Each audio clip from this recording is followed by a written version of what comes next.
Sithokozane ngiyanibikelela le ngane zakwethu. Umkhulu wasemakhosini ngofakazi noyigemegeme ufungela ngane zakwethu.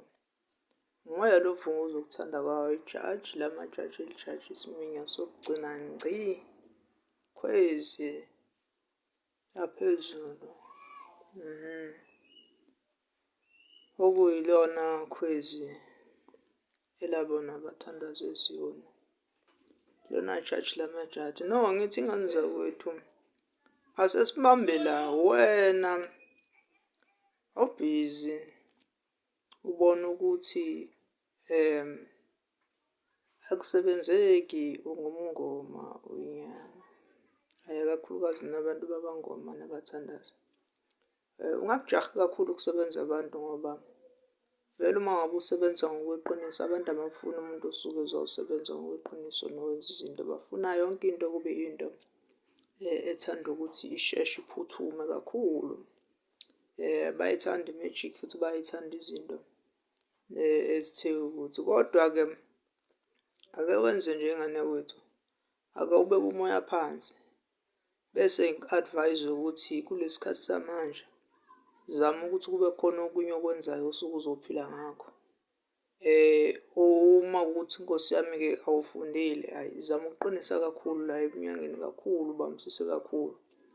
Bese-ke Nkosi yami sibekela nalabo abasuke bevinjwa izithutha nezithumuthumu zabantu ezivala noma eziphithanisa idlozi kodwa bona bebeyimisele. Baningi abantu othola ukuthi bayelapha kodwa kushayisana nje uphithiphithi egcekeni. Hlanganisa ngane yakwethu uthandaze uphahle kakhulu ey'ntabeni emagqumeni emathafeni ufike uy'valele nje esigodlweni noma ufike uphahle nala esigodlweni.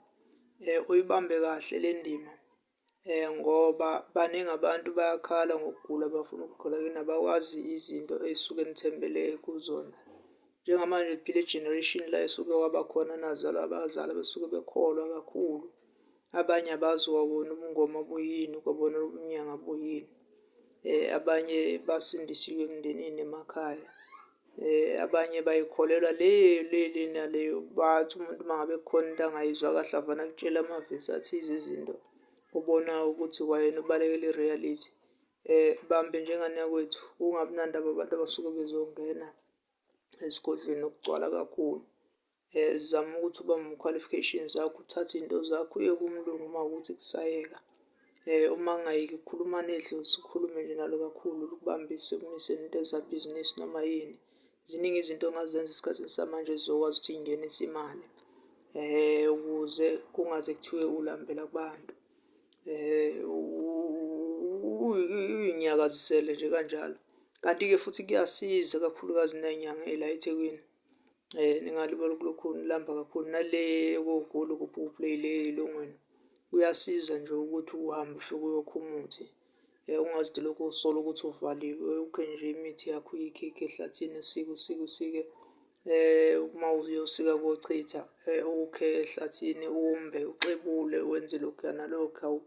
Uqabunga uxebule eqolo umbe ukhiphe iy'mpande kufanele ube iy'mpande. Uthathe amakhambi uwabeke ngala nina enaziyo ukuhlukanisa phakathi kwekhambi nekhubalo emthini.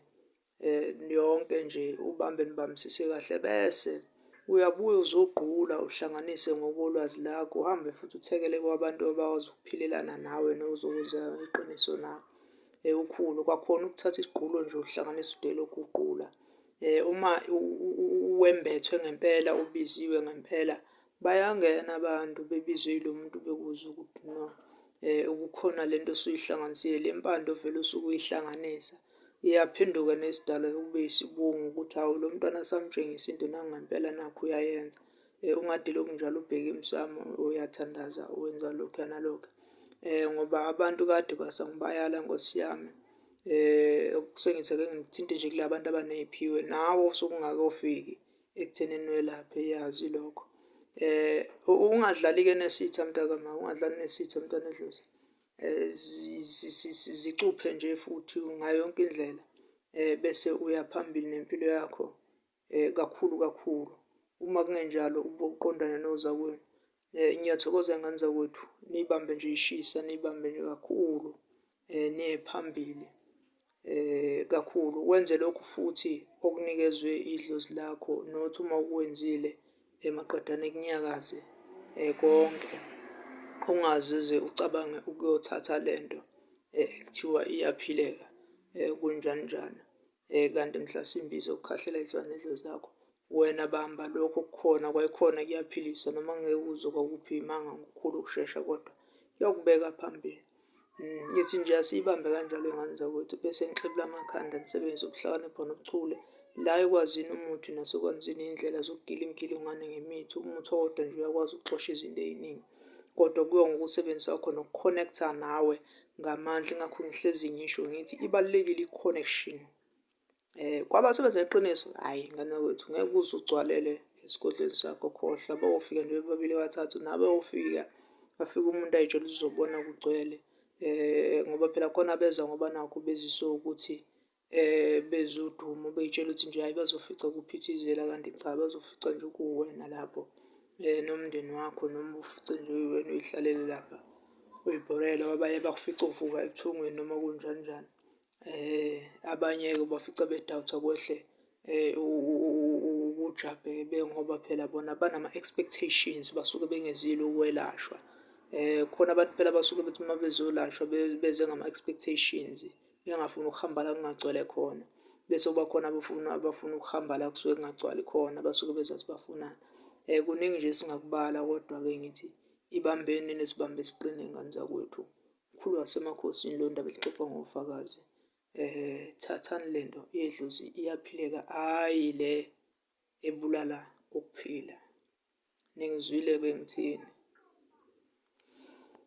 Ngiyathokoza ngane zakwethu. Umakhosini, makhosi.